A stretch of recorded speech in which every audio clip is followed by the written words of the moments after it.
తెలంగాణ రాష్ట్రంలో మార్పు రావాలి అనే నినాదంతో కాంగ్రెస్ పార్టీ ప్రభుత్వంలోకి వచ్చే నెల రోజులు పూర్తయిన నేపథ్యంలో ఆ ప్రభుత్వం ఏర్పడడానికి ప్రధాన కారకులు ఒకరైనటువంటి ప్రొఫెసర్ కోదండరామ్ గారు తెలంగాణ జనసమితి అధ్యక్షులు ప్రస్తుతం మనతో ఉన్నారు. ఈ నెల రోజుల్లో ప్రజాపాలన మార్పు ఏ విధంగా కొనసాగుతోంది, గతంలో ఆశించినటువంటి ప్రభుత్వం ఫలితాలన్నీ కూడా ఈసారి ఈ ప్రభుత్వంలో కనిపిస్తున్నాయా లేదా అని చెప్పేసి మాట్లాడేందుకు మొత్తం ఈ నెల రోజుల కాంగ్రెస్ పార్టీ పరిపాలనపై మాట్లాడేందుకు కోదండరామ్ గారు ప్రస్తుతం మనతో ఉన్నారు. కోదండరామ్ గారు నమస్కారం. నమస్తే సార్. మీరు ఆశించినటువంటి మార్పు ఈ నెల రోజుల్లో ఎలా కనిపిస్తుంది? ఈ నెల రోజుల పాలన అయితే సంతృప్తికరంగానే ఉన్నదండి. దాంట్లో ఇది కేవలం నా ఒక్కని అభిప్రాయమే కాదు. అక్కడక్కడ పోయినప్పుడు ప్రజలను అడిగితే కూడా వాళ్ళల్లో ఏదో బాగానే జరుగుతున్నది సార్, కరెక్టు పద్ధతుల్లోనే కరెక్ట్ డైరెక్షన్లోనే పోతున్నట్టుగా కూడా కనబడుతున్నది.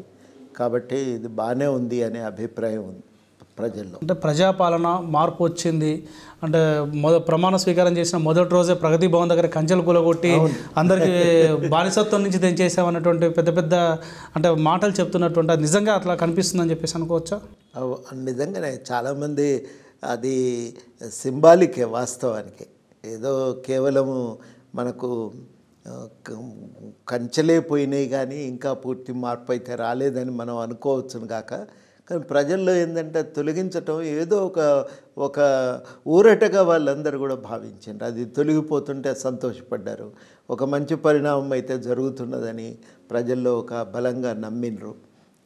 కాబట్టి కేవలం ఒక కంచెబోవటంతో ఏమవుతుందని మనం అనుకోవచ్చు, కానీ ఒక ఇండికేషన్, ఒక సంకేతం అనేది మాత్రం ప్రజలు కరెక్ట్గా అనిపోయింది. అది వాళ్ళందరి దృష్టిలో ఒక మార్పుకు అది ప్రాతిపదిక అని చెప్పి గట్టిగా నమ్మినరు. కానీ బయట జరుగుతున్నటువంటి వాదన ఇవన్నీ చూస్తూ ఉంటే ఈ నెల రోజులలో అంటే కంచెలు తొలగించేంత మాత్రాన ఇది అధికారంలోకి ఏదో మార్పు వచ్చిందని చెప్పేసి అనుకోవడం కాదు. ఇప్పటివరకు కూడా రైతు బంధు కావచ్చు, దళిత బంధు లాంటి విషయాల్లో ఇంతవరకు రేవంత్ రెడ్డి ప్రభుత్వం క్లారిటీ ఇవ్వలేనటువంటి పరిస్థితి ఉందని చెప్పేసి ఒక విమర్శ వస్తూ ఉంది. రైతు బంధు విషయంలో వాళ్ళు పైసలు వేస్తాము, ఈ 5 ఎకరాల వరకు అయితే డబ్బులు వేస్తామనేది వాళ్ళ నుంచి అనధికారికంగా నాకు అందినటువంటి సమాచారం. 5 ఎకరాల వరకు వేస్తాము. ఈ లోపల అదంతా కూడా ఇప్పుడు జరిగిపోతుంది. ఇదివరకేమో ఉద్యోగుల జీతాలను ఆపి మిగతా వాటికి డబ్బులు విడుదల చేసేవాళ్ళు, కానీ ఉద్యోగులకు మొదటి వారంలోనే అందజేయాలనేది మాకున్న ఆలోచన. ప్రత్యేకించి చిన్న ఉద్యోగులకు సమయానికి జీతం రాకపోతే చాలా ఇబ్బందులు ఎదురవుతాయి. అందుకని ముందు ఈ చిన్న చిన్న ఉద్యోగులందరికీ ఇద్దాం, ఏదైనా ఎక్కువ జీతం వచ్చేవాళ్ళని కావాలంటే 2 రోజులు ఆపుదాం అనేది గవర్నమెంట్ ఒక ఆలోచనతో ముందు ఉద్యోగులకు జీతం వేసింది. తర్వాత ఉన్న డబ్బులను ఈ రైతు బంధుకు 5 ఎకరాల వరకైతే తక్షణం వేసేద్దామనేది వాళ్ళకున్న ఆలోచన. దాని తర్వాత అసలు రైతు బంధుకు సంబంధించి విధి విధానాలు తయారు చేసుకుని మిగతా రైతుల పట్ల ఎట్లా వ్యవహరించాలనేది నిర్ణయించుకుందామని వాళ్ళు అనుకుంటున్నారు. సో కోదండరామ్ గారు, ఈ అంటే కాంగ్రెస్ పార్టీ అధికారంలోకి రావడం కోసం జనసమితి ఎక్కడ పోటీ చేయకుండా పూర్తి స్థాయిలో సహకరించినటువంటి పరిస్థితి మనం చూసాము. సో ఈ నేపథ్యంలో మీ కోదండరామ్ గారితో పాటు చాలామంది సీనియర్ ఐఏఎస్ అధికారులకు పనిచేసినటువంటి వ్యక్తులు, కొంతమంది మేధావులు, కొన్ని శక్తులు కూడా మీ వెనకాల నిలబడి కాంగ్రెస్ పార్టీ అధికారంలోకి రావడానికి పూర్తి స్థాయిలో సహకరించినటువంటి పరిస్థితి. సో ఈ 30 రోజుల కాంగ్రెస్ పరిపాలన పైన మీ రాజకీయ అనుభవంతో అసలు ఎట్లా చూస్తారు కంప్లీట్గా? అంటే ఏం జరిగింది 30 రోజుల్లో అని అర్థం కావాలంటే కొంచెం మనం వెనుకకు కూడా పోవాలి. కేసీఆర్ పాలనలో జరిగింది ఏంది, ప్రజలకు ప్రభుత్వానికి మధ్యన వారధి లేదు. మొత్తం సమాచారం ఇచ్చిపుచ్చుకునేటువంటి ఒక లింక్ అనేది తెగిపోయింది, పూర్తిగా తెగిపోయింది. ప్రభుత్వం పూర్తిగా ప్రజలకు సంబంధించినంత మేరకైతే ప్రభుత్వం పూర్తిగా అవుట్ ఆఫ్ కవరేజ్ ఏరియానే, ఇంకా దాంట్లో ఆ సంబంధం లేదు. ఒక టీచరు చాలా బ్రహ్మాండంగా పరిస్థితిని సమీక్షిస్తూ నాతో ఏమన్నదంటే, ఒక లేడీ టీచర్, ఈ ప్రభుత్వంలో ఎవరు పనిచేస్తారో తెలియదు, ఎవరికి చెప్పానో అర్థం కావట్లేదు సార్, ఇదో విచిత్రమైన పరిస్థితి అని. అది ఉన్న వాస్తవం. నిర్ణయాలు వాళ్ళకు తోచినట్టు వాళ్ళు చేసినారు. అది కూడా కేవలం అన్ని అధికారాలు ముఖ్యమంత్రి చేతుల్లో కేంద్రీకృతమై ఉన్నాయి. మంత్రులు పూర్తిగా ఉత్సవ విగ్రహాలుగా మారిపోయినారు. ఎమ్మెల్యేలకైతే ఇందులో ఎటువంటి పాత్ర కూడా లేదు. ఇవి ఎవరైనా ప్రశ్నించి ప్రభుత్వ విధానాలను ప్రశ్నిస్తే వాళ్ళ మీద కేసులు పెట్టడం, బెదిరించటం, ఒత్తిడి తీసుకొచ్చి లొంగ తీసుకోవటం, ఇవి ప్రభుత్వం అనుసరించిన పద్ధతులు. రేవంత్ రెడ్డి గారి ప్రభుత్వం ఏర్పడిన తర్వాత ఇవాళ వస్తున్న ఒక అభిప్రాయం ఏంటంటే ఆ యొక్క భయం అనేది పోయింది. ఒక నెత్తి మీద ఒక భారం దిగిపోయినట్టుంది, గుండెల మీద కుంపడి దిగిపోయినట్టుంది అని ప్రతి ఒక్కరు ఏదో సంతోషంగా ఉన్నాం సార్, వాళ్ళు ఏమి ఇస్తారు ఏమి ఇయ్యారనే తర్వాత ముచ్చట. కానీ ఇప్పుడైతే ప్రశాంతంగా ఉన్నాం, రిలాక్సేషన్ ఒక ఉన్నది, చాలా ఊరట ఉన్నది, ఒత్తిడి లేదు మా మీద, ప్రశాంతంగా బతుకుతున్నాం, ఇదే కదా మేము కోరుకున్నది అనేది వాళ్ళ ప్రజలు చాలామంది నాతో అన్నటువంటి మాట. ఉద్యోగులు కూడా ఈ మాట అన్నారు. వాళ్ళు పెట్టిన ఒత్తిడి తట్టుకోలేక ఇంటిల్లిపాది కూర్చొని ఏడ్చిన రోజులు ఉన్నాయని చెప్పిండ్రు కొంతమంది. ఆ మానసికమైనటువంటి ఒత్తిడి ఇప్పుడు మా మీద లేదు, ప్రశాంతంగా బతుకుతున్నామని చెప్పి ఉద్యోగులు స్వయంగా నాతో చెప్పినటువంటి వాళ్ళు ఉన్నారు. ఇట్లాంటి పరిస్థితి వాళ్ళ తెలంగాణలో పోయింది. పోయిన తర్వాత సీఎం దగ్గరికి కాకపోతే ఇంకోరి దగ్గరికి పోయి చెప్పుకోగలుగుతాం అనే ధైర్యం ఫస్ట్ కలిగినటువంటి మార్పు. బాగా ప్రజల్లో బాగా బదనామైపోయి ఉన్నటువంటి అధికారులను తొలగించి కొంత ప్రజలకి స్వాంతన చేకూర్చగలిగేటువంటి వాళ్ళని తీసుకొచ్చి పోస్టింగ్ వేయటం కూడా ఒక మంచి సంకేతమే ఇచ్చింది. ఇవన్నిటికీ తోడుగా ప్రభుత్వము ఇవాళ పోయిన వాళ్ళతోని వాళ్ళు చాలా బాగా మాట్లాడుతున్నారు. పోయి కలిసి వచ్చిన వాళ్ళందరిలో కూడా ఒక అభిప్రాయం ఏముందంటే, మనిషి మంచోడు, బాగా మాట్లాడిండు, మాకు ఆ మాత్రం మాట్లాడితే చాలు కదా, మేమేం కోరుకుంటాం, మాకు సంతోషంగా ఉన్నది అని చాలామంది కూడా చెప్పిండ్రు. కానీ మీరేమో ప్రశాంతంగా ఉన్నారు, ప్రజలు కాస్త ఊరట చెందుతున్నారు మీరు అంటున్నారు. అసలు కేసీఆర్ని ఓడగొట్టుకొని ప్రజలు తప్పు చేశారు, ప్రజలు బాధపడుతున్నారు ఇప్పుడు అని చెప్పేసి బీఆర్ఎస్ పార్టీ నేతలు కామెంట్లు ప్రకటనలు చూస్తూ ఉన్నాం. చివరికి అంటే ఎందుకు ఈ ప్రభుత్వాన్ని ఇంకే 6 నెలల కంటే ఎక్కువ పని చేయనిచ్చే పరిస్థితి లేదు, అంతకంటే ఎక్కువ రోజులు ఉండదు అనేటువంటి పరిస్థితి కూడా వాళ్ళు ప్రకటనలు చేస్తున్నారు బహిరంగంగా. సో దాన్ని ఎట్లా చూడొచ్చు? ఏ ప్రభుత్వము గెలవటము, ఓడిపోవటము, అధికారంలో ఉండటము అది ప్రజల ఇష్టమే తప్ప కానీ అధికార పార్టీ ప్రతిపక్ష పార్టీల యొక్క చెప్పు చేతుల్లో ఈ విషయాలు లేవు కదా. ఈ విషయాలు నిర్ణయించే అధికారం వాళ్ళకు లేదు. అంటే కనీసం వాళ్ళు అంటే ఓటమి చెందాము, మేము ఓడిపోయాము, 2 సార్లు దేశంలోనే రాష్ట్రాన్ని అగ్రగామిగా పెట్టామని చెప్తున్నటువంటి మేము అభివృద్ధిలో అన్నిట్లలో మేము నెంబర్ 1 చెప్పుకున్నటువంటి బీఆర్ఎస్ పార్టీ అలా ఓడిపోయినందుకు కారణాలు సమీక్షించకుండా ప్రజలు బాధపడుతున్నారు, కేసీఆర్ని ముఖ్యమంత్రి చూడలేకపోతున్నారు, రేవంత్ రెడ్డిని ఆ సీట్లో ఊహించలేకపోతున్నారని చెప్పేసి బహిరంగ ప్రకటనలు చేస్తూ ఉన్నారు. వాళ్ళు చేస్తారు కదనండి. వాళ్ళు ఎందుకంటే 9.5 సంవత్సరాల పాటు వాళ్ళు ఇష్టానుసారంగా అధికారాన్ని అనుభవించారు, దోచుకున్నారు, సమిష్టి వనరులను దోచుకున్నారు, ఆర్థికంగా వాళ్ళు ఎదిగిపోయినారు. వాళ్ళు ఆ రకంగా వ్యక్తిగత ప్రయోజనాలు పొందినారు. సమిష్టి ప్రయోజనాల కోసం వాడుకోవలసిన అధికారాన్ని ఒక మాఫియా వలె దాన్ని చెరబట్టి ఇష్టానుసారంగా అధికారాన్ని స్వప్రయోజనాల కోసం, ఆర్థిక పరపతి కోసం, ఆర్థిక ఎదుగుదల కోసం దాన్ని ఉపయోగించుకున్నారు. అట్లా ఉపయోగించుకొని లాభపడ్డవాడు తప్పనిసరిగా ఇలా బాధపడతాడు, మామూలుగా బాధపడ్డాడు. వాళ్లకు ఈ అధికారం పోయింది, అధికారంతో పాటు ఆర్థిక పరపతి పోయింది. ఆ పోయిందనేటువంటిది ఇలా వాళ్ళు జీర్ణించుకోలేకపోతున్నారు. ఎట్లన్నా చేసి పైసలు ఎదజల్లుతాం, ప్రభుత్వాన్ని చీలుస్తాం, నిలబడకుండా చేస్తామనేటువంటి ఒక మాట కూడా వాళ్ళు పదే ప్రకటించారు. మీరెవరు ఏ పని చేయటానికని నేను అంటున్నా. ప్రజలు ఏమనుకున్నారంటే అధికారం అనేది ఇష్టానుసారంగా చెలాయించకూడదు, ప్రజల స్వేచ్ఛను గుర్తిస్తూ గౌరవిస్తూ రాజ్యాంగ పరిధిలో చెలాయించాలనేది ప్రజలు కోరుకుంటున్నారు. నా ఇష్టానుసారంగా అధికారాన్ని చెలాయించే అవకాశం పోయే కదా, నా చేతుల్లోంచి జారిపోయే కదా అనే బాధ ఇవాళ బీఆర్ఎస్ పార్టీకి ఉంది. ఇది వాళ్ళ తెలంగాణలో ఉన్నటువంటి వాస్తవం. అంటే వాళ్ళు ఇంకొక మాట కూడా నిన్న మొన్న కేటీఆర్ కూడా స్టేట్మెంట్ మీరు చూసి ఉంటారు. మేము ఇన్ని సంక్షేమ పథకాలు ఇవన్నీ చేసే బదులు ఒక 33 ఇన్ని ఉద్యోగాలు ఇచ్చే బదులు కొన్ని యూట్యూబ్ ఛానల్ పెట్టుకొని మేము కూడా ప్రాపగండా చేసుకుని ఉంటే బాగుండేది, అంటే ప్రజలు ఇదే కోరుకుంటున్నారు అనేటువంటి ఒక సంకేతాన్ని అందివ్వడం జరుగుతుంది. మొత్తం సోషల్ మీడియా మీ చేతుల్లోనే ఉండే, ఎవరైనా మిమ్మల్ని కాదని కామెంట్స్ పెడితే వాళ్ళని బెదిరిస్తారు, కేసులు పెడతారు. కొంతమంది నిజామాబాద్లో ఆర్టీసీ ఉద్యోగిని అయితే ఉద్యోగంలో నుంచే ఉడబికి పారేస్తారు. ఏం మీ చేతులు లేనిది, మొత్తం రెగ్యులర్ మీడియానే, ప్రింట్ మీడియా, ఎలక్ట్రానిక్ మీడియా మీ కంట్రోల్లో ఉండే. మీరు అడ్వర్టైజ్మెంట్ పైసలను ఆశ చూపి ఎర చూపి వాళ్ళని నియంత్రించి ఏం వార్తలు రాయాలి, ఎవరిది రాయాలి, ఫస్ట్ పేజ్ ఎవరు ఉండాలి, తమ పార్టీలో కూడా ఎవరి ఫోటోలు ప్రధానంగా రావాలి, అన్నీ మీరే నియంత్రిస్తారు. మీ చేతులు లేనిదేంది? ఇష్టానుసారంగా మీడియాను మీరు వాడుకున్నారు కదా, ప్రతిపక్షాల వార్తలు రానియలేదు. ఇంకొకటి, ప్రభుత్వానికి ఇబ్బంది కలిగించే ఏ వార్త కూడా రాకుండా మీరు జాగ్రత్త పడ్డారు. మీకు లేనిదేంది? అన్నీ మీ చేతుల్లోనే ఉన్నాయి కదా. ఆఖరికి ఈ ఛానళ్ళు వినవు అని అనుమానం పడితే మీద పడి బెదిరించి వాళ్ళ ఛానళ్ళు కూడా మీరు బలవంతంగా గుంజుకున్న సందర్భాలు ఉన్నాయి. మీకు కావలసిన అన్ని అధికారాలు ఉన్నాయి, కావలసినంత మీడియా మీకు సహకరించింది, మీరు చెప్పినట్టుగానే వార్తలు రాసినారు. ఇన్ని రాసినాక ఇంకేదో లేకపోవటం వల్ల పోయింది అని అంటే అది నమ్మశక్యంగా లేదు, ఎవరు నమ్మరు కూడా ఇట్లాంటి మాటల్ని. కాబట్టి ఇట్లాంటి అబద్ధపు ప్రచారాలు చేసి ఏదో ఇవాళ ప్రభుత్వాన్ని కూల్చడానికి మీరు ఇంతకాలం మీడియాను వాడుకున్నటువంటి ఒక గుత్తాధిపత్యం మీ చేతుల్లోంచి జారిపోయిందనే అసహనం తప్ప ఇంకొకటి లేదు వాళ్ళకి. ఇవ్వాలి రేవంత్ రెడ్డి గారు ముఖ్యమంత్రి అయిన తర్వాత అసెంబ్లీలో చేసినటువంటి ప్రకటనలు చూసాము. 2 అంశాలపైన శ్వేతపత్రాన్ని విడుదల చేసినటువంటి పరిస్థితుల్లో ఆ శ్వేతపత్రాల యొక్క పరిస్థితి ఏంటంటే రేపు అంటే ఆర్థిక పరిస్థితి పైన, అదేవిధంగా విద్యుత్ సమస్య పైన ఆయన 2 శ్వేతపత్రాలు ప్రభుత్వం విడుదల చేసింది. ఆ విడుదల చేసినటువంటి శ్వేతపత్రాల అర్థం ఇచ్చినటువంటి 6 గ్యారంటీల్ని తప్పించుకోవడానికే, ఆర్థికంగా రాష్ట్రం లోడ్ బడ్జెట్లో ఉంది, అప్పుల పాలైందని చెప్పేసి వాళ్ళు ప్రకటించినటువంటి పథకాలన్నీ తప్పించుకోవడానికి అనేటువంటి విమర్శ కూడా ప్రభుత్వం పైన వస్తూ ఉంది. అది వాస్తవం కాదు కదా, లోటు ఉన్నమాట నిజమే. కేసీఆర్ ప్రభుత్వం ఉండగానే వాళ్ళు భూములు అమ్మితే తప్ప నడవని పరిస్థితి, రోజు ప్రభుత్వం ముందుకు పోలేని ఒక పరిస్థితి ఏర్పడ్డది.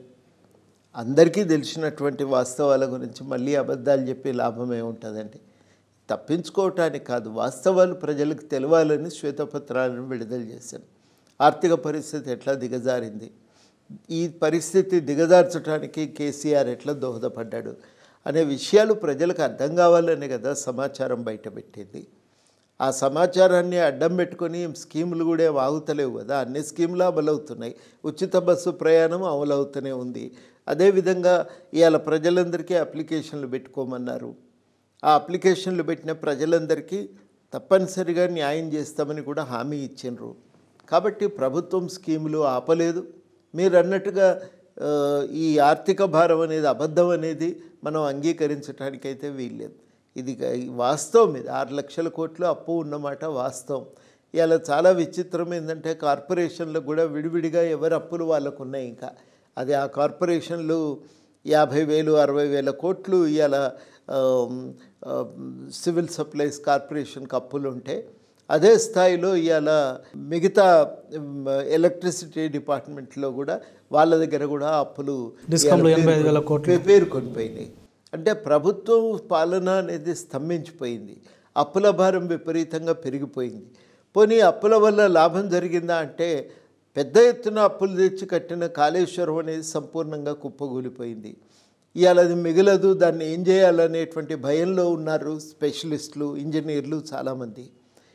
ఇవన్నీ వాస్తవాలు. ఈ వాస్తవాలను మనం దాచిపెట్టినరని, అబద్ధం చెప్పినరని అనటానికి కూడా ఆడ ఆస్కారం లేదు. సో మీరు కాళేశ్వరం గుర్తు చేశారు.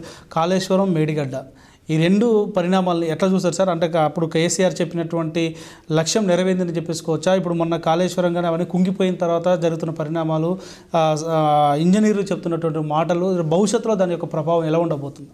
అవి నిలుస్తాయా లేదా అనేది అలా అనుమానాస్పదమే. అయితే మనం దాన్ని నిర్ధారించే ముందు నిపుణులు అధ్యయనం చేసి నివేదిక ఇస్తే దాని ప్రాతిపదికను మనం నిర్ణయించుకోగలం. మొత్తం మీదనైతే కాళేశ్వరం ఇప్పుడు పనిచేయదు. దానిపైన లోతైన ఒక విశ్లేషణ జరగాలి.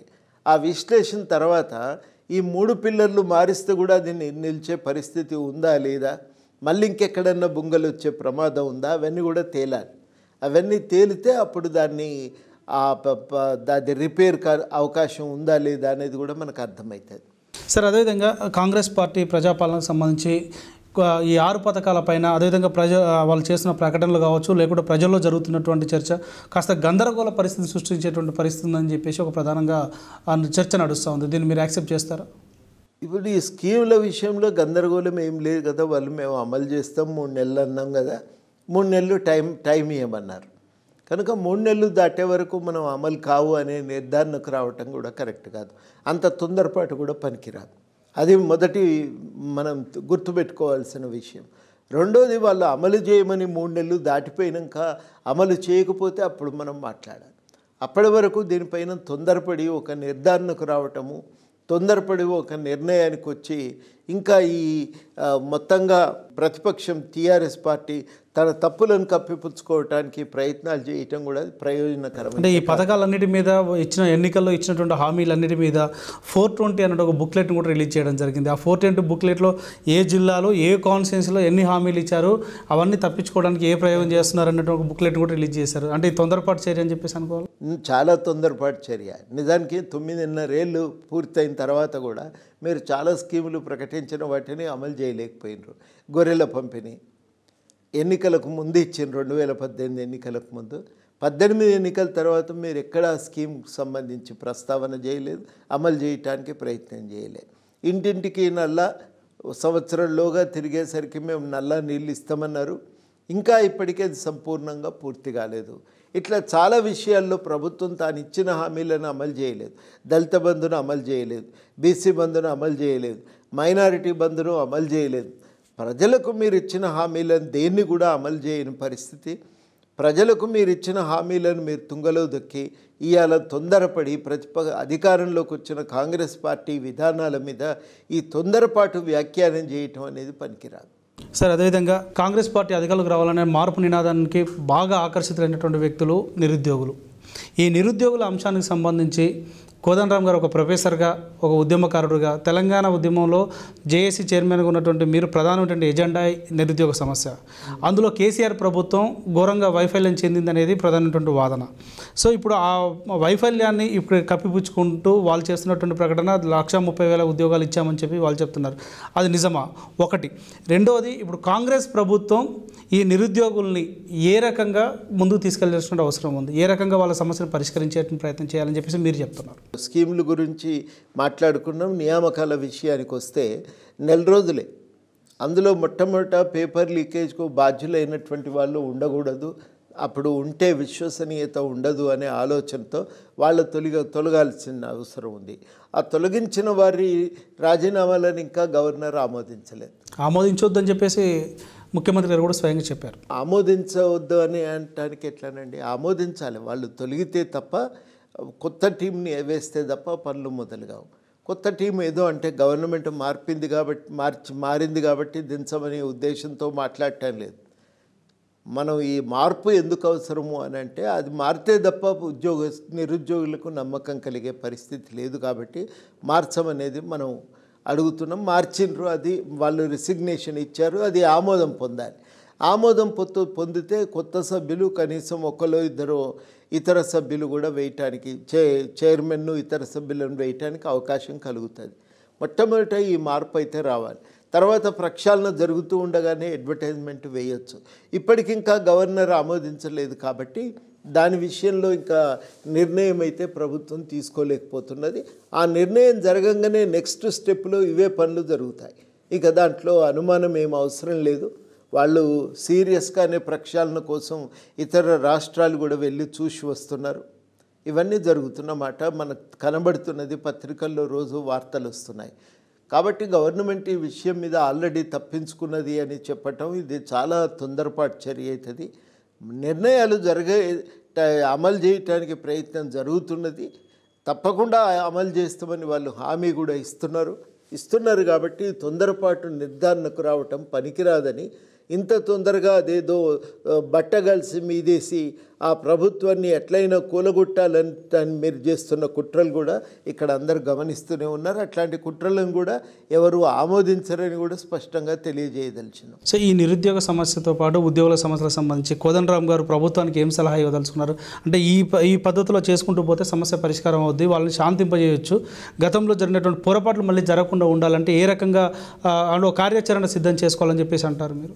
మొట్టమొదటిది ఏంటంటే, పోయిన బీఆర్ఎస్ గవర్నమెంటు అన్ని స్వచ్ఛంద సంస్థల్ని, ప్రజా సంఘాలను, ఉద్యోగుల సంఘాలను, ట్రేడ్ యూనియన్స్ను తన గుప్పిట్లో పెట్టుకునే ప్రయత్నం చేసింది. సొంత దానికి వాళ్ళ అధికారానికి కొనసాగింపుగా పనిచేసే సంఘాలుగా వాళ్ళు చూసినారు. ఇది నా దృష్టిలో మొదటి తప్పు. ఇది తప్పు మళ్ళీ పునరావృతం కావటానికి వీల్లేదు. దాన్ని స్వతంత్రమైన సంస్థగానే నడపటానికి ప్రయత్నం చేయాలి. రెండవది ఏంటంటే, ఇప్పుడు ఇట్లాంటి సంస్థల్లో గవర్నమెంట్ ఒక ప్రయత్నం ఎట్లా జరుగుతుంది, ఏ డైరెక్షన్లో పోతుంది అనేది కూడా మనం చూడాలి. గవర్నమెంటు వాస్తవానికి ప్రక్షాళన దిశగా ప్రయత్నాలు అయితే చేస్తూనే ఉన్నాయి. ఆ ప్రక్షాళన దిశగా వాళ్ళు ప్రయత్నాలు చేస్తున్నప్పుడు తొందరపడి ఒక నిర్ధారణకు రాకండని నేను ఈ సందర్భంగా విజ్ఞప్తి చేయదలిచిన. ప్రక్షాళన అంటే ఏ కోణంలో చేస్తారని చెప్పేసి మీరు చెప్తారు సార్? ఒకటి మారాలి, బోర్డు మారాలి. రెండోది ఏంటంటే ఆ బోర్డు పని విధానంలో ఏమన్నా సమస్యలు ఉంటే వాటిని సమీక్షించాలి, అంతర్గతంగా మార్పు కోసం ప్రయత్నం చేయాలి. వాళ్ళు అడిగేది ఏంటంటే ఇప్పుడు జాబ్ క్యాలెండర్ ప్రకటిస్తే కానీ మాకు నమ్మకం రాదు అనేది ఒక ప్రధానమైనటువంటి వాస్తవమే నిరుద్యోగులు చెప్తున్నటువంటి మాట. సో ఆ జాబ్ క్యాలెండర్ రావాలన్నా ఇప్పటికీ పూర్తిస్థాయి క్యాబినెట్ మనకి ఎక్స్పెన్షన్ జరగలేదు. విద్యాశాఖ లాంటి కీలక శాఖలన్నీ కూడా ముఖ్యమంత్రి పరిధిలోనే ఉన్నాయి. దాంతో డిస్కస్ చేయాలంటే మిగతా వాళ్ళు అంత ఈజీగా యాక్సెస్ ఉండేటువంటి పరిస్థితి లేదు అనేది ప్రధానమైనటువంటి వాదన. సో వీటిని వికేంద్రీకరణ జరగకుండా సాధ్యమా? ఈ వికేంద్రీకరణ జరగాలంటే పార్లమెంట్ ఎన్నికల వరకు ఆగే అవకాశం ఉంటుందనేది ఒక ప్రధానమైనటువంటి ఆరోపణ కూడా వస్తూ ఉంది. వికేంద్రీకరణ అయితే జరగాలి, కానీ ఆ వికేంద్రీకరణ చేయటానికి అంటే గవర్నమెంట్ కూడా వచ్చే 4 రోజులేనండి. ఇప్పుడు 9.5 సంవత్సరాలు చేయలేదు, చాలా పనులు ఎగ్గొట్టిండ్రు. నోటిఫికేషన్లు వాళ్ళేమో 1,30,000 వేసిండ్రు మీరు ఇంతకుముందు అడిగినట్టు అని ప్రచారం చేస్తున్నారు. వాస్తవానికి నింపినవి 90,000 మించి లేవు. 90,000 పోస్టులు 1,07,000 నింపుతామని చెప్పి 2015 అసెంబ్లీలో ప్రకటించి తర్వాత కనీసము 2 ఏళ్లలో కాదు మొదటి టర్మ్ పూర్తయినా కానీ వాటిని నింపలేదు. కనుక ఇప్పటి వరకు కూడా గవర్నమెంట్ ఆ పోయిన గవర్నమెంట్ భర్తీ చేసింది ఎక్కువేం లేవు, 89,000 మాత్రమే ఉన్నాయి. ఇంకా మిగిలిన పోస్టులు వాళ్ళు చెప్పిన పోస్టులు ఖాళీగానే ఉన్నాయి. బిస్వాల్ కమిటీ నివేదిక ప్రకారం ఇంకొక దాదాపుగా వాళ్ళు ఎంత లేదన్నా ఒక 20 లక్షల పోస్టులు వాళ్ళు 2 లక్షల పోస్టులు ఖాళీగా ఉన్నాయని చెప్పి వాళ్ళు ప్రకటించిండ్రు. దాని భర్తీకి పోయిన గవర్నమెంట్ చర్యలు తీసుకోకపోగా ఒక 80,000 అయితే ముందు భర్తీ చేస్తామని చెప్పి అన్నారు. ఆ 80,000లో కూడా నేను ఇంతకుముందు అన్నట్టు ఏవో అరకొరగా కొన్ని పోస్టులు తప్ప మిగతావి ఏవి కూడా వాళ్ళు భర్తీ చేయలేదు. కనుక వాస్తవం ఏంటంటే పోయినసారి ప్రభుత్వం ఇందులో ఏ ఒక్కదాన్ని కూడా వాళ్ళు భర్తీ చేయడానికి ప్రయత్నం చేయలేదు. ఆ భర్తీ కాకుండా ఖాళీగా పేరుగా పోయినటువంటి ఉద్యోగాలు ఉన్నాయి. దాని విషయంలో ఒక క్లియరెన్స్ ముఖ్యమంత్రి స్థాయి నుంచి రావాలి.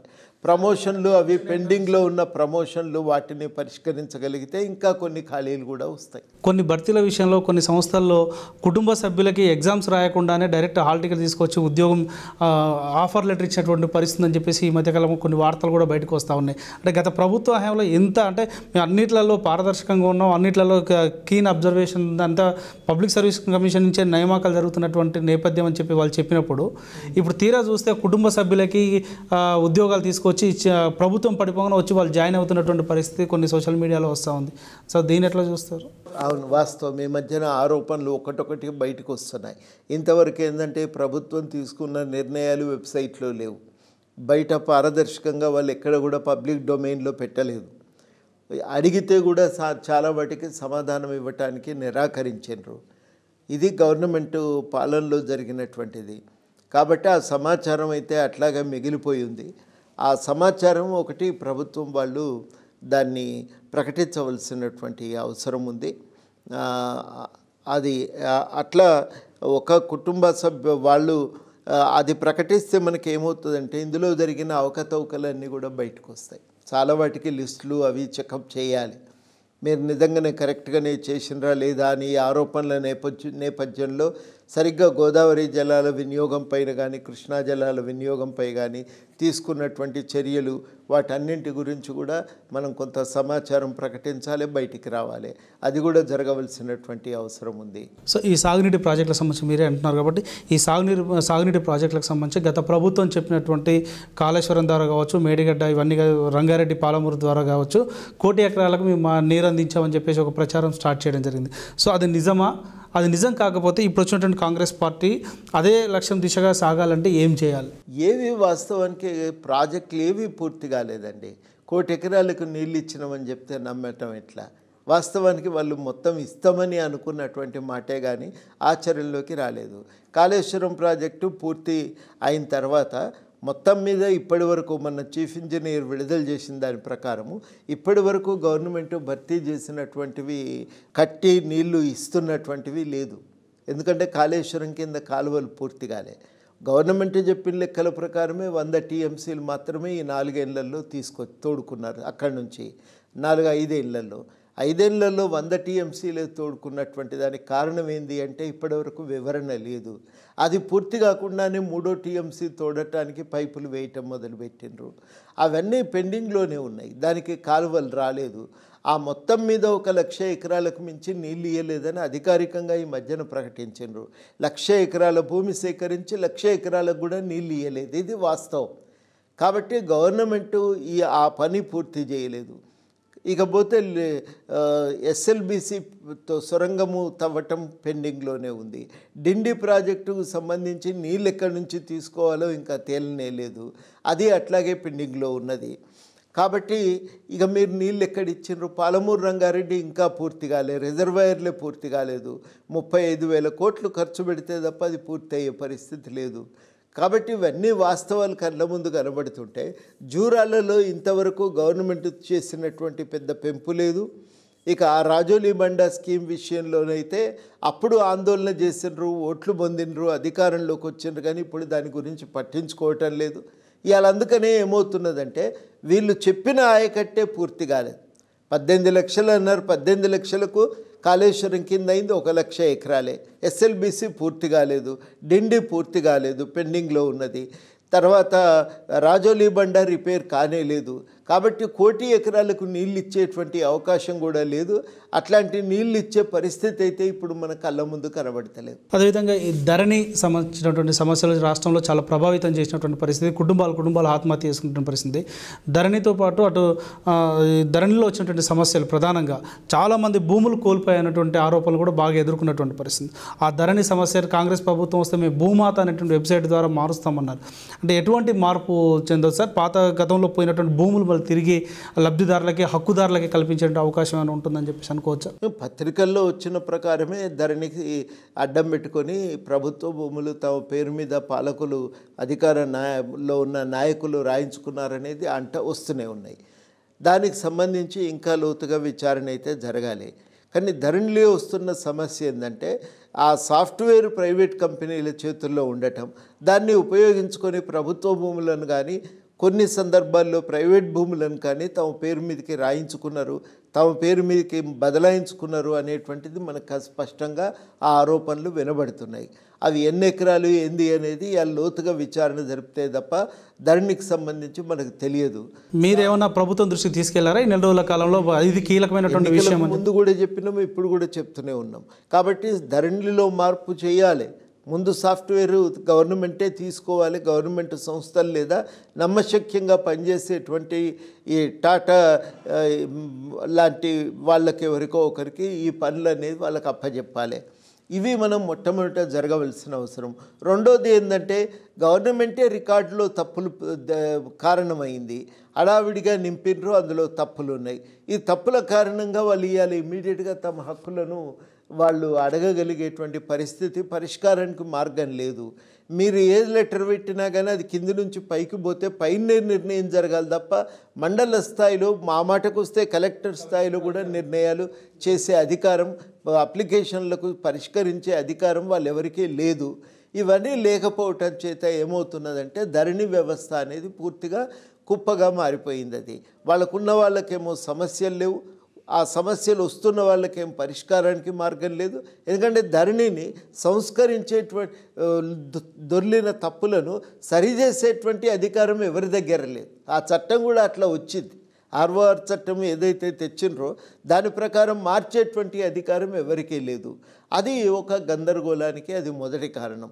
అట్లాంటి సమస్యలు ఉన్నాయి. రెండోది ఈ సాఫ్ట్వేరు ప్రైవేట్ కంపెనీల చేతుల్లో ఉండటం, దాన్ని వాడుకొని ఇవాళ గవర్నమెంట్ ల్యాండ్స్ను అధికార పార్టీ నాయకులు తమ పేరు మీద రాయించుకున్నటువంటి విషయాలు కూడా ఉన్నాయి.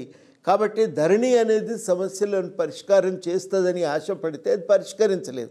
కారణం ఏంటంటే హడావిడిగా వీళ్ళు భూమి ప్రక్షాళన కార్యక్రమం మొదలుపెట్టారు. భూమి ప్రక్షాళన కార్యక్రమం పూర్తిగా కాకముందే గవర్నమెంట్ ఏమన్నదంటే అధికార పార్టీకి సంబంధించిన విధి విధానాల అమలు మీద దృష్టి పెట్టమని చెప్పినారు. కానీ ఇవాళ జరిగింది ఏంది? ఈ ధరణి వల్ల జరుగుతున్నటువంటి ఈ లోపాలను సరిచేయటానికి ప్రభుత్వం చర్యలు తీసుకోలేదు, చట్టాన్ని సవరించలేదు. ధరణి వల్ల నష్టపోయినటువంటి వాళ్ళకు న్యాయం చేయటానికి ఎవరి దగ్గరికి పోవాలి అంటే దాని విషయంలో కూడా స్పష్టత లేదు. కాబట్టి ధరణితో జరుగుతున్న ఒక పర్యవసానము దాని కాస్తకారు కాలం తీసేసినారు. ఇంతకాలం దాన్ని అడ్డం పెట్టుకొని కనీసం ఆ కాస్తకారు కాలం అనేది ప్రజలకు కొంత హక్కులు కల్పించింది. ఇప్పుడు అది కూడా పనిచేసే పరిస్థితి లేదు. ఇది ఉన్న వాస్తవం ఇది.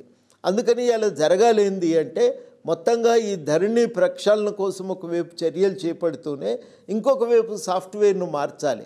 అది ప్రభుత్వ అధీనంలో ఉన్నటువంటి కంపెనీలకే ఈ డేటాను అందజేసి సరిగ్గా దాన్ని నిర్వర్తించాలి. ఇది రెండవది. మూడవది ఏంటంటే జరిగినటువంటి తప్పుల సంగతి ఏంది, గ్రామ స్థాయికి పోయి ఇప్పుడు కదా రకరకాల పథకాల కోసం అమలు చేసినట్టే అక్కడ కూడా ప్రకటించాలి. అక్కడ ఈ పరిష్కారాలను గవర్నమెంట్ తప్పులను ప్రకటించి పరిష్కారాల కోసం ప్రయత్నం చేయవలసిన అవసరం ఉంది.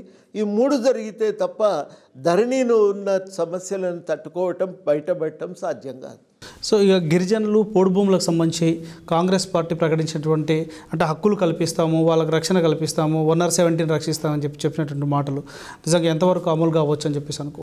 ఏది ఒకటి అమలు కాలే. అసలు ఒక 2 ఏళ్ల క్రితం వరకైతే గవర్నమెంటు ఫారెస్ట్ రైట్స్ యాక్ట్ ఉంది అనే విషయాన్ని కూడా వాళ్ళు గుర్తించలేదు. వాళ్ళు కేవలం మా ఇష్టం, మేము ఇవ్వము, పట్టాలు ఇవ్వము, పట్టా ఉన్న భూమిని కూడా బలవంతంగా గుంజుకున్నటువంటి సందర్భాలు కూడా బోల్డ్ అన్న ఉన్నాయి. పట్టా ఇవాళ కాలేదు, పట్టా అయిన వాళ్ళను కూడా అయినటువంటి వాటిని కూడా వాళ్ళు రకరకాలుగా గుంజుకున్నారు.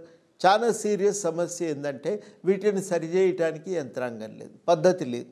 ఇది ఇవాళ చాలా తీవ్రమైనటువంటి ఒక సమస్య. అయితే ఇంకొక సమస్య ధరణి నుంచి ఇవాళ వస్తున్నది ఏంటంటే ఈ అప్లికేషన్లు ఏ కరెక్షన్కైనా నువ్వు అప్లికేషన్ ఇవ్వటమే తప్ప కానీ పరిష్కారానికి చట్టం మార్గం చూపించలే. అందుకని అది ఎట్లా పరిష్కారం అయితే ఎప్పుడు పరిష్కారం అయితే అనేది తెలియదు. ఇట్లాంటి ధరణి వల్ల ఉన్నటువంటి లోపాలు ఉన్నాయి కాబట్టి ఆ ధరణి వ్యవస్థను మార్చవలసినటువంటి అవసరం అయితే ఉంది. దాన్ని సంస్కరించాల్సిన అవసరం కూడా ఉంది. ఈ రెండు ఒకటి దాని వెంట ఒకటి, ఈ రెండు పనులు సీరియస్గా జరగాలి. సరిగా రాజకీయాలకు సంబంధించి చూస్తే కాంగ్రెస్ పార్టీ కోసం త్యాగం చేసినటువంటి తెలంగాణ జనసమితి అధ్యక్షుడు కోదండరాం నెక్స్ట్ కాంగ్రెస్ పార్టీ మిత్రపక్షంలో ప్రభుత్వంలో భాగస్వాములు అవుతున్నారా కారా? ప్రభుత్వంలో మాకు భాగస్వామ్యం అయితే కోరుకున్నాం. ఏ స్థాయి ఏ రూపం అనేది చర్చ చేయలేదు. ఆ భాగస్వామ్యం కల్పిస్తామని వాళ్ళు ఒప్పుకున్నారు. రేవంత్ రెడ్డి గారు కూడా తప్పకుండా భాగస్వామ్యం కల్పిస్తాం, మేము ఇటువంటి వాళ్ళకి చేయాల్సిన బాధ్యత కూడా మా మీద ఉంది, ఇవ్వాల్సిన బాధ్యత ఉంది అని కూడా వారు కూడా ఒప్పుకున్నారు. అసెంబ్లీలో ప్రకటన కూడా చేశారు. కాబట్టి ఆ విశ్వాసం ఉంది, వాళ్ళు చేస్తారని. మేము కూడా ఈ సమయంలో మరి రకరకాల వేదికలను అన్నింటినీ కూడా సమన్వయం చేయటమే కాదు, వాటి ద్వారా కొంత మరి ప్రజలకున్న సమస్యలు ప్రభుత్వానికి తీసుకువెళ్ళి వాళ్ళ దృష్టిలో వేయటం మేము అది కూడా ఒక బాధ్యతగా స్వీకరించడం, ఆ పని కూడా చేతనైన మేరకు చేస్తూనే ఉన్నాం. సో కోదండరాం గారికి రేపు జరగబోయేటువంటి శాసనసభ కోటలో జరగబోయేటువంటి 2 స్థానాల్లో ఒక స్థానం కోదండరాం గారు పోటీ చేస్తారనేటువంటి అంశం రాత్రి ముఖ్యమంత్రి స్వయంగా చెప్పారు. సో మీరు సంసిద్ధమైనట్టేనా? భాగస్వామ్యం కోరుకున్నాం కదా, వాళ్ళు ఇస్తామన్నారు, మేము కోరుకున్నాం. ఇక దాంట్లో ఘర్షణ లేదు. మాకు ఆ భాగస్వామ్యం అంటే ఎన్నికల ముందు అంటే ఇన్ని సీట్లు ఇస్తాం లేదా నిన్న ఎమ్మెల్సీలు ఇస్తామని చెప్పేసి పార్టీకి 2 ఎమ్మెల్సీలు ఇస్తామని చెప్పేసి, తర్వాత కొన్ని పబ్లిక్ రంగ సంస్థలు జిల్లా స్థాయి సంస్థల్లో అవకాశం ఇస్తామని కూడా. సో కార్పొరేషన్ చైర్మన్, కార్పొరేషన్ ఇట్లాంటివి. సో మీరు ఇప్పుడు పోటీకి రెడీగా ఉన్నట్టు శాసనసభ దాంట్లో ఎమ్మెల్సీలో పోటీకి రెడీయే. అంటే పోటీ అవసరమో లేదో మనకు తెలియదు, కానీ ఒక భాగస్వామ్యం తీసుకోవటానికి మేము తప్పనిసరిగా దానికోసం ఎదురు చూస్తున్నాం, భాగస్వామ్యం కోరుకుంటున్నాం, అడుగుతున్నాం కూడా. ఇప్పుడు 2 మీరే చేస్తారా సార్? అంటే మీ జనసమితి నుంచి ఉన్నా మొదటిగా ఒక విడత తర్వాత విడతలో ఏమన్నా అవకాశం ఉందా? అది తెలియదండి, ఇంకా వివరాలు తెలియదు ఎట్లా చేస్తారనేది. అంటే ముఖ్యమంత్రి స్వయంగా బహిరంగంగా ప్రకటించిన తర్వాత దాంట్లో ఇంకా డిస్కషన్స్ ఏమో అదే అన్నాడు, కానీ అది అమలు ఎట్లా చేస్తారు ఏ విధమైనది దానిపైన క్లారిటీ లేదు. సో 64 సీట్లు ఉన్నటువంటి కాంగ్రెస్ పార్టీ, 39 సీట్లు ఉన్నటువంటి బీఆర్ఎస్ పార్టీకి ఇప్పుడు ఉన్నటువంటి 2 ఎమ్మెల్సీలు చెరొక ఎమ్మెల్సీ వచ్చే అవకాశం ఉంది. కానీ ప్రస్తుతం ఉన్నటువంటి సమాచారం మేరకు బీఆర్ఎస్ పార్టీ ఎమ్మెల్సీ ఎన్నికల్లో పోటీ చేయదు అనేటువంటి వార్తను కూడా బయటికి స్ప్రెడ్ చేయడం జరిగింది. ఎట్లా చూస్తారు సార్ ఈ పోటీ నుంచి తప్పించుకోవడం? వాళ్ళకు సాధ్యమవుతుందో కాదో అనేది కూడా వాళ్ళకి అనుమానాలు ఉన్నాయి. ఎమ్మెల్యేలు ఓటు వేయరని చెప్పేసి ఏమైనా అనుమానం ఉందా? ఏమున్నాయో మరిగా అనుమానాలు అయితే వాళ్ళకు ఉన్నాయి. అంటే 39 మంది ఎమ్మెల్యేలకు ఒక ఎమ్మెల్సీ వస్తుంది కదా, ఎమ్మెల్సీ వచ్చినప్పుడు కేసీఆర్ ఎందుకు పోటీ పెట్టలేడని చెప్పేసి అనుకుంటున్నారు? అవతల ఖచ్చితంగా గెలవము అనుకున్నప్పుడు బీఆర్ఎస్ వాళ్ళు ఆ పోటీ నుంచి ఉపసంహరించుకునే అవకాశం కూడా లేకపోలేదు. ఎందుకు మనకి ఇది ఓటమి? ఇప్పుడు మళ్ళీ మనం ఓటమిని చూపించుకోవటం ఎందుకు? ఇప్పుడు గతంలో ఉన్నటువంటి పొజిషన్నే ఉపయోగించుకొని ఎట్లాగైనా మనము ఉన్న గుర్తింపును కాపాడుకోవటం, విస్తరించటం చేద్దామనేటువంటిది ప్రతిపక్షాలు, ప్రజా సంఘాలు వాళ్ళకు ఉన్నటువంటి పాత్ర, ఆలోచన, అది జరుగుతుంది. సార్, మీరు కేసీఆర్ గురించి బాగా తెలిసిన వ్యక్తి. మీరు కేసీఆర్ రాజకీయ వ్యూహాలు, రాజకీయ ఎత్తుగడలు కూడా బాగా తెలిసిన వ్యక్తి. గతంలో కూడా అనేక ఉప ఎన్నికలు, ఎమ్మెల్సీ ఎన్నికలు వీటన్నిటిని వాడుకున్నటువంటి నేపథ్యాన్ని మనం చూసాం. సో ఈ నేపథ్యంలో కేసీఆర్ పోటీ పెట్టకపోవడం అనేది ఎమ్మెల్యేల మీద నమ్మకం లేకనా, లేకుంటే ఎమ్మెల్యేలు ఏమైనా చేజారిపోతారు ఇప్పుడు ఎమ్మెల్యే ద్వారా, దాని ద్వారా మొత్తం పార్టీ భ్రష్టు పట్టిపోతున్నటువంటి అవకాశం లేకపోలేదు కదా, భయం కూడా ఉంది కదా, అందుకని వాళ్ళు పోటీ పెట్టకపోవచ్చు. అయితే నేను అనుకోవటం ఇంకా ఇప్పటికీ అధికారికంగా నిర్ణయం రాలేదు. వస్తున్న వాటన్నింటినీ మనం అంత సీరియస్గా తీసుకోవటానికి కూడా వీల్లేదు. కాబట్టి తప్పనిసరిగా ప్రభుత్వము ఉద్యమకారులను కలుపుకొని పోవటానికి కావలసినటువంటి చర్యలు తీసుకోవాలి. వాళ్ళ సంఘాలను సమస్యలు గుర్తించాలి, పరిష్కరించాలి. అది మొదటి భాగము. రెండవది ఏంటంటే ఈ ఉద్యమకారుల సమస్యలను గుర్తించడం, పరిష్కరించడమే కాక వాళ్లకు చాలా ముఖ్యము కొంత ఏదన్నా ప్రభుత్వం వైపు నుంచి సహాయం అందాలి. ఇవన్నీ కూడా జరగవలసే ఉన్నాయి ఇంకా. సో వాటికి మీరు ప్రత్యేకంగా తీసుకున్న కార్యాచరణ ఏమన్నా సార్ ప్రభుత్వం దృష్టిలో మీరు అనుకున్నటువంటి ఎజెండాను అమలు చేయడం కోసం? ఇప్పటివరకు ఎజెండాను అమలు చేయడానికి మా వంతు ప్రయత్నం మేము చేస్తాం, తప్పకుండా సీరియస్గానే చేస్తాం. అంటే ఏదో ఘర్షణ పోవాల్సిన అవసరం లేదు. అంటే ముఖ్యమంత్రి గారు ఒక ప్రకటన కూడా చేసి ఉన్నారు గతంలో, ఒక సలహా మండలిని ఏర్పాటు చేస్తామని చెప్పేసి. ఆ సలహా మండలిలో కొంతమంది మేధావులు, మీలాంటి వాళ్ళు, ఆకునూరు మురళి గారు, ఆర్ఎస్ ప్రవీణ్ కుమార్ గారు, హరగోపాల్ సార్ లాంటి వాళ్ళందరినీ కూడా కలుపుకొని సలహాలు సూచనలు తీసుకుంటామని చెప్పేసి సలహా మండలి అన్నారు. గతంలో అంటే నాకు గుర్తుంది కేసీఆర్ కూడా స్టార్టింగ్ ప్రభుత్వంలోనే ఇలాంటి సలహా మండలిని ఏర్పాటు చేస్తామని చెప్పేసి కూడా చెప్పారు. సో అది అమలు సాధ్యం కాలేదు. కానీ ఇక్కడ కూడా ఒక ప్రకటన వచ్చింది, మరి సాధ్యమా కాదా, అది నిజమైన అవసరం ఉందా లేదా అనేది మనం చూడొచ్చు. అవసరమే. అది ఒక ఇంటరాక్షన్ ఉండటం వల్ల ఏమవుతాయంటే వాస్తవాలు తెలుస్తాయి. దాన్ని దృష్టిలో పెట్టుకొని ప్రభుత్వం నిర్ణయాలు చేయవచ్చు. కాబట్టి నా దృష్టిలోనైతే భాగస్వామ్యం ఉండాలి. తర్వాత మొదటిది అదైతే, రెండవది మరి ఇక ఈ భాగస్వామ్యం కలిగించడానికి కనుక వాళ్ళు సిద్ధపడితే రెండవది ఇది ఏ మేరకు ఏ స్థాయిలో అనేది రెండవది ఉండాలి. ఈ రెండు రకాలైనటువంటి విషయాలపై నిన్న కొంత ప్రకటనలో కొంత స్పష్టత ఉంది. అయితే ఇంకా ఆ నిర్ణయాల అమలుకు ఇంకో నెలాఖరికల్లా చేసేస్తామని కూడా అన్నారు. చూడాలి మరి అది ఆచరణలో ఎట్లా ఉంటుంది. సార్ ఇంకొకటి, నిన్న ఇంటర్వ్యూలో కూడా చూసిన బహిరంగ ప్రకటనలో మేము కూడా అవసరమైతే ఎమ్మెల్యేలు లాగుతాం అనేటువంటి కాన్సెప్ట్లో మా జోలికి వస్తే మేము వదిలిపెట్టామనేటువంటి పరిస్థితి కూడా చెప్పారు. అంటే గత ప్రభుత్వం చేసినటువంటి పొరపాటే మళ్ళీ ఈ ప్రభుత్వం చేసేదానికి సిద్ధంగా ఉంది అవసరమైతే అనేటువంటి ఒక ఇండికేషన్ ఇచ్చినటువంటి పరిస్థితి ఉంది. దాన్ని ఎట్లా చూస్తారు? అది కరెక్ట్ అని చెప్పేసి అనుకుందాం. నేను అనుకోవటం ఏంటంటే ఏదైనా కానీ ఒక పార్టీలో బలవంతంగా ఫ్లోర్ క్రాసింగ్ పార్టీలు మారటం అనేది అంత మంచి సంప్రదాయం అయితే కాదు. కానీ పార్టీలో ఉన్న వాళ్ళు కూడా బయటికి పోయి ఇంకో పార్టీతో కలిసి పనిచేయవచ్చు కదా. ఈ రాజకీయాలు ఏమవుతున్నాయంటే పైసలు పోసి రాజకీయాలు అభివృద్ధి చేసినటువంటి తర్వాత నిరంతరము అధికారాన్ని కాపాడుకోవాలనే తాపత్రయం ఉంటుంది. కాబట్టి అవతల ఉన్నటువంటి వాళ్ళు ఇళ్ళకు రాకూడదని ఏం లేదు, వస్తారు కావచ్చు.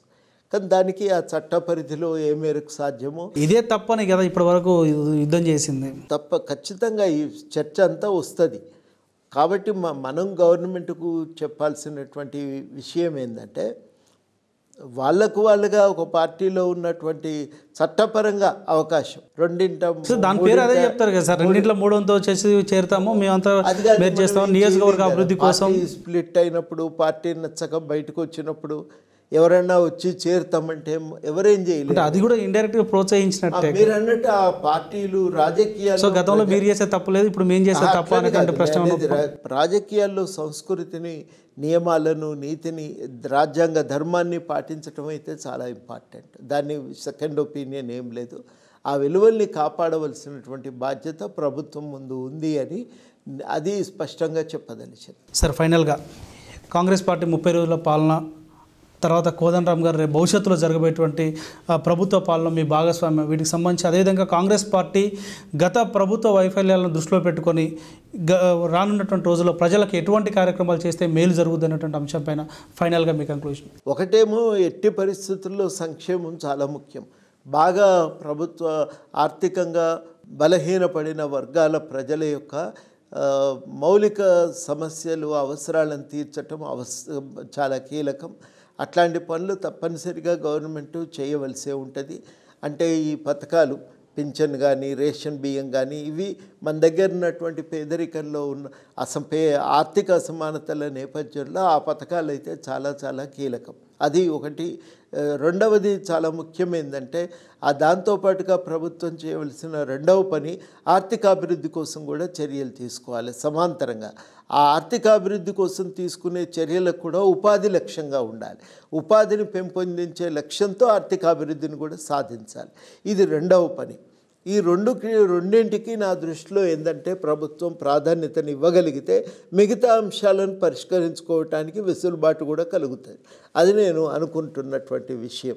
కాబట్టి ప్రభుత్వం అనేది సంక్షేమం మీద దృష్టి పెట్టాలి, సంక్షేమం తీసుకురావాలి. రెండవది చాలా కీలకం ఏంటంటే ఈ అభివృద్ధి కోసం చర్యలు తీసుకునేటువంటి క్రమంలోనే ఆ అభివృద్ధి ఉపాధి కల్పన జరిగేటట్టుగా చర్యలు తీసుకోవాలి. ఇవి రెండు జరగాలి. ఉపాధి కల్పన, సంక్షేమము, ఈ రెండు ప్రధానమైనటువంటి లక్ష్యాలుగా ఉంటే ప్రభుత్వం రాణించగలుగుతుందని.